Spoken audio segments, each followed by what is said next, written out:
Okay, guys, this is one of my favorite chapters, chapter 5.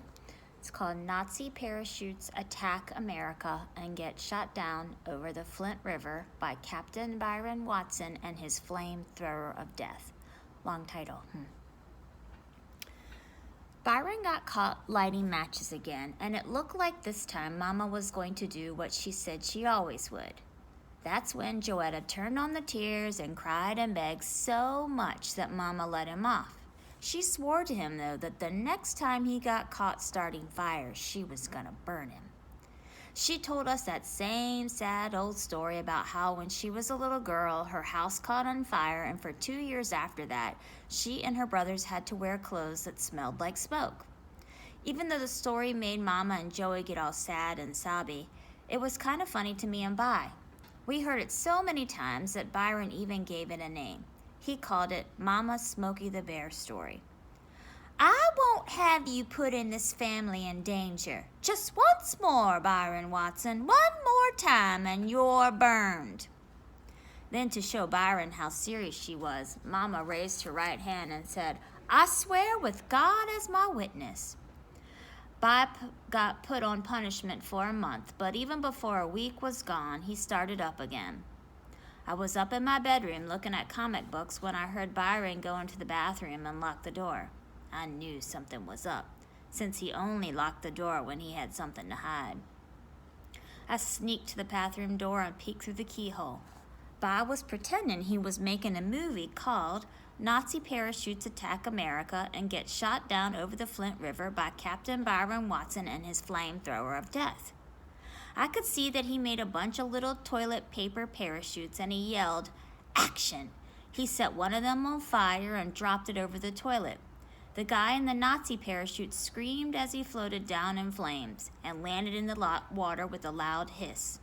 Before the parachutist was dead, Bi would flush the toilet, and the Nazi would go down the drain, going glub, glub, glub. When the water was swirling him away, Byron said the only Nazi talk that he knew. Jawohl, mein Führer. Off word the same. Peeking through the keyhole, I could see Byron salute to the parachute when he flushed the toilet. Such a brave soldier deserves our respect, he said. So we give him a burial at sea. The toilet stopped glugging, and Byron said, Not bad, but let's have a little more screaming on the way down. And how about having the flamethrower of death turned up a little bit? He picked up another toilet paper parachute, lit 2 matches at the same time, set the parachute on fire and yelled, Take 2, and sent the next Nazi screaming into the toilet. Byron was on take 7 when Mama finally wondered why the toilet was being flushed so much and came upstairs to see what was going on. The whole upstairs smelled like a giant match, and she knew something was fishy even before she got to the top step. She moved so quick and quiet that I still had my eyeball on the keyhole when she stepped into the hallway. I looked up and there she was. Mama, I knew I was going to get it for not turning Byron in, but before I could say anything else, Mama pushed me out of the way and hit the door to the bathroom with her shoulder, like Ellie and Ness, the cop in the Untouchables TV show. The door jumped out of her way and banged into the bathtub. Byron turned around and screamed, Ah! Nazi number 7 hit the water with a hiss. Byron threw his hands up in the air and said, Mama, Mama snatched Byron's neck and stopping just to pick up the matches that Byron had dropped, and she dragged him all the way down the stairs. I could see that Mama had forgotten all about me, so I followed right behind. As they went down, Byron's feet touched the steps only 1 or 2 times. He looked like one of those ballerinas that dance on the top of their tiptoes. Mama had her hand around his throat like it was a baseball bat and was holding him in the air. I never knew Mama was so strong. They danced into the living room and Joey started looking nervous. She ran over and huddled up next to me. Mama's eyes got all slitty, shooting from side to side. It almost was too scary to watch, but I kept looking since I knew there was going to be some real big action this time. Joey grabbed a hold of my arm and said, What's going on? What'd he do? She started getting jumpy because she'd never seen Mama so mad either. I felt kind of sorry for Byron because Mama hadn't let go of his neck yet, and even though he was a lot older, we could tell he was just as scared as me and Joetta. He kept pretending he was daddy cool though, and the only way you could tell he was scared was the look at his eyes. Mama kept her hand on Byron's neck and pushed him down on the couch and stood right in front of him. She opened the hand that had been choking him and looked at the matches she picked up off the bathroom floor. While one hand had been strangling Byron, with the other hand had been strangling the matches. The matches were soaking wet because whenever Mama got scared and nervous, her hands got real sweaty and disgusting. Mama's voice got strange, hissing like a snake. Joetta got to the kitchen and go out to the kitchen and bring me a book of matches. But Mommy, Joey said, starting to get all sobby. Joetta, do what I told you to do. Mommy, I can't. The tears really started coming and Joey was squeezing my arm. Joetta, go get the matches. Please, Mommy, he won't do it again. Will you, Byron? Promise her. Promise, Mommy, you won't do it again. Kenneth, she turned to me to go get them. Go get the matches. This was what I was afraid of. If I didn't go get the matches, I was going to be in worse trouble than I already was with Mama. And if I did get the matches, I knew Byron would kill me as soon as he got back from the hospital. Mama, Move, young man. Mama, wait a minute. I can't move. Joey's got me by the arm, and if I move... Mama pointed her finger at Byron and said, Don't you move a muscle. We could all tell Mama was super mad because she started talking in that Southern-style accent. Byron nodded his head and Mama let go of his throat and stormed into the kitchen. Old Mr. Cool still had great big bug eyes as soon as Mama's left hand left his neck. He started coming up and choking himself. Ooh, Byron, you better get out of here. You better go down to Buckhead's until Dad gets home. He's probably going to whip you, but Mama's really going to burn you this time. I told him. Please, Byron, run. Get out of here. Joey let go of my arm and ran over to Byron and tried to pull his fingers from his throat. Can't you tell she's not playing? Joey kept pulling at his hand, but it looked like Byron was hypnotized and he wouldn't move. We all nearly jumped out of the roof when the snake woman's voice came back into the room and said, Joetta, move away from him. Mama was carrying a paper towel, a jar of Vaseline, and a Band-Aid in one hand and a fresh, dry book of matches in the other. She wasn't even going to take him to the hospital. She was going to set him on fire and then patch him up and go right home. Joetta saw the Vaseline and went crazy. Oh, no, Mama. Let Daddy whip him, please, please. Joetta began pulling her braids and stomping her feet. Please don't set him on fire. Her face all wet and twisted up, and she looked like a real nut. It was hard to do, but I felt kind of sorry for Byron. Though not too sorry, because I knew he deserved whatever happened. First, because he had a chance to escape and didn't take it. And second, because he was being a real bad influence on me. Nazis parachute attack America and get shot down over the Flint River by Captain Byron Watson and his flamethrower of death. Looked pretty cool movie for me to make. And if Mama just gave Byron a stupid punishment, then maybe it'd be worth me flushing some Nazis down the drain myself. But if you got set on fire for doing the movie, it wasn't worth making. So while I felt sorry for Byron because of what was going to happen to him, I did see if Mama would keep her word. And I always wondered what part of him she'd burn first. His face, his hair, maybe just scare him by setting all his clothes on fire while he was in them. But if she really was going to set his clothes on fire, why'd she need the Vaseline? I knew Mama was going for skin. Joetta, move away. Mama's voice still sounded strange. Joey spread her arms out like she was a traffic cop and stood there between Mama and Byron. No, Mommy, wait. Mama gently set Joey to the side, but Joetta kept hopping back with her arms spread to protect Daddy. Then they wrestled like this a few times before Mama finally set all the burning equipment down and sat at the coffee table and pulled Joey into her lap.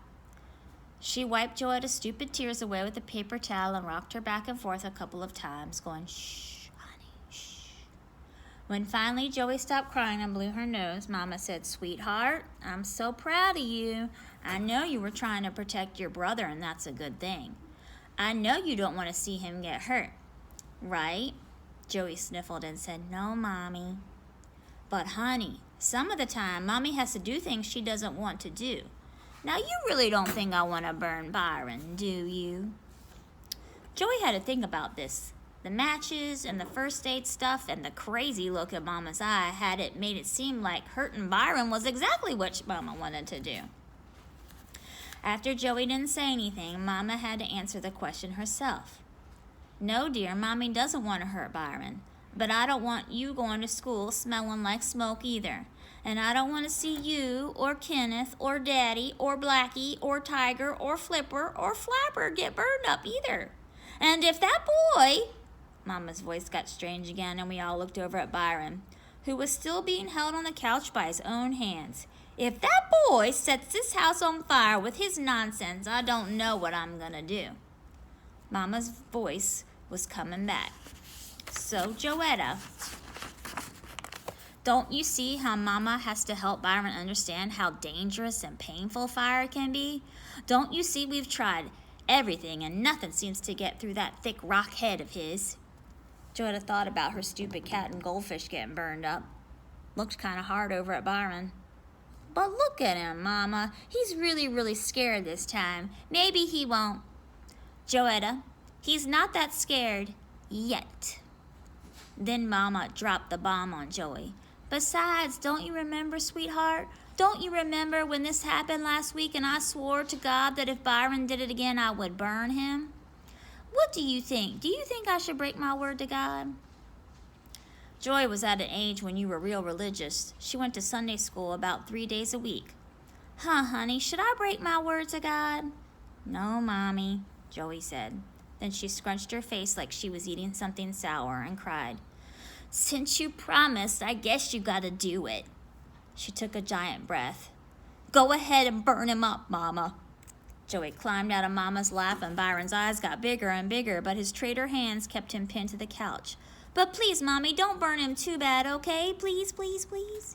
Joetta was starting up again. Don't worry, sweetheart, I won't. I'm just gonna burn his fingers enough so he won't ever be tempted by fire again. These were like magic words that snapped Byron right out of the spell Mama had put him in. It was like his hands said fingers. Did she say she was going to burn someone's fingers? Because when they found that out that it was them that was going to get burned, they let go of Byron's throat, and just the rest of his body decided to wait on bump heads until Dad got home. Byron was fast. Mama was faster. He didn't even make it out of the living room before Mama tackled him. Mama sure is a good athlete. She sat on his chest and said, Not this time, Buster. This time you pay. Byron squirmed around for a second and then did something I've only seen him do a couple of times before. He started crying. Mama lit a match and grabbed Byron by the wrist and said, Put your finger out. I couldn't believe it. By's finger popped right out. He was hypnotized all over again. Mama's horrible snake voice came out again and said, If you ever. The match got closer and closer to Byron's skinny brown finger. Play with no, if you even look at. Byron's hand was shaky, and he was crying like a big baby, but his finger still stayed out. Another match. The match was getting closer and closer, and I knew Byron could feel the heat. I will personally, by myself. It was so close that now I thought I could hear the sweat on Byron's finger getting turned into steam and going psst.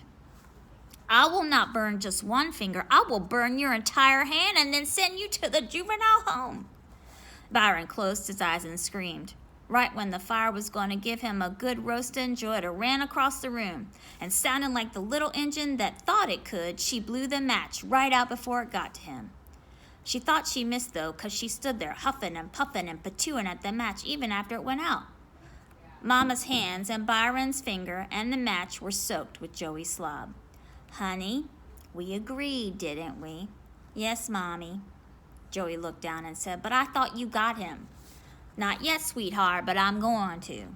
4 more times Mama lit a match, and 4 more times Joey patooed them out. Finally, Mama got sick of having slob all over her hand and gave up. That night, Byron had to deal with Dad. No picnic, but a lot better ending to his Nazi parachutes movie than Captain Byron Watson gets captured and burned alive by the evil snake woman with his own flamethrower of death. All right, that's my fave, chapter 5.